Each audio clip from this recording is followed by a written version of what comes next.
Chers amis, bonjour. Écoutons ensemble aujourd'hui l'avertissement du prophète Ézéchiel.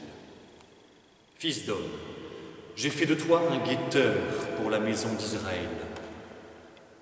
Lorsque tu entendras une parole de ma bouche, tu avertiras le peuple de ma part.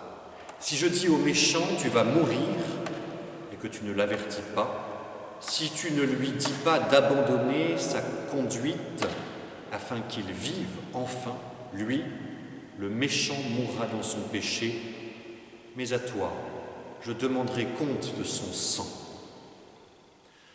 Reprendre les pécheurs, cette nouvelle œuvre de miséricorde spirituelle que nous allons méditer ensemble, ce n'est pas quelque chose de simple.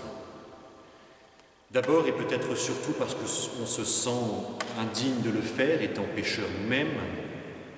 Ensuite parce qu'on ne veut pas passer pour un juge dans toute sa sévérité. Et enfin parce que l'époque est pratiquement complètement au relativisme. Après tout, c'est son choix. Alors, chers amis, reprendre les pécheurs, ce n'est pas être un redresseur de tort. Sainte Catherine de Sienne disait ainsi: plus on connaît la vérité, plus on ressent une peine, une douleur intolérable de voir Dieu offensé. Soyons très clairs, comment pourrions-nous condamner le pécheur? C'est tout simplement impossible. C'est impossible aux chrétiens. Et la raison en est très simple, c'est parce que Jésus ne le fait pas.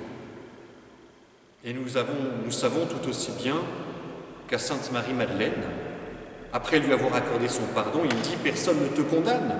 Eh bien moi non plus je ne te condamne pas. Va désormais et ne pêche plus. » Alors il y a, je crois, souvent un orgueil d'entre-soi chez ceux qui ne veulent pas reprendre les pécheurs.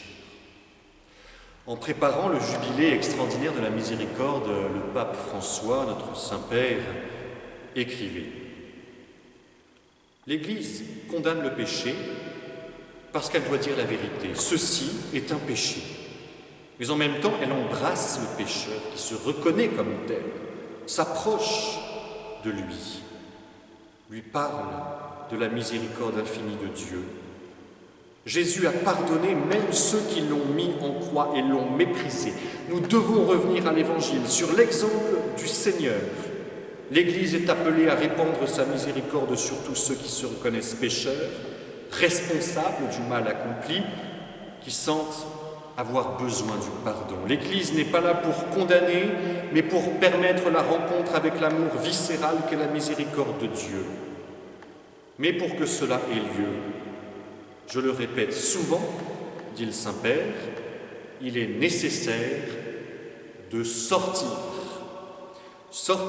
des églises, sortir des paroisses, sortir et aller chercher les personnes là où elles vivent, où elles souffrent et où elles espèrent. Le Saint-Père n'a pas écrit ces mots en période de confinement, bien sûr, mais je nous souhaite aujourd'hui de pouvoir faire cet examen de conscience et puis de préparer nos forces à sortir pour proclamer l'amour miséricordieux du Christ par des œuvres. Nous verrons la semaine prochaine quelques œuvres de miséricorde corporelle. C'est là l'œuvre du Seigneur par nous. Et sans nous, le Seigneur en fera bien moins. Chers amis, bonne journée à tous et à très bientôt.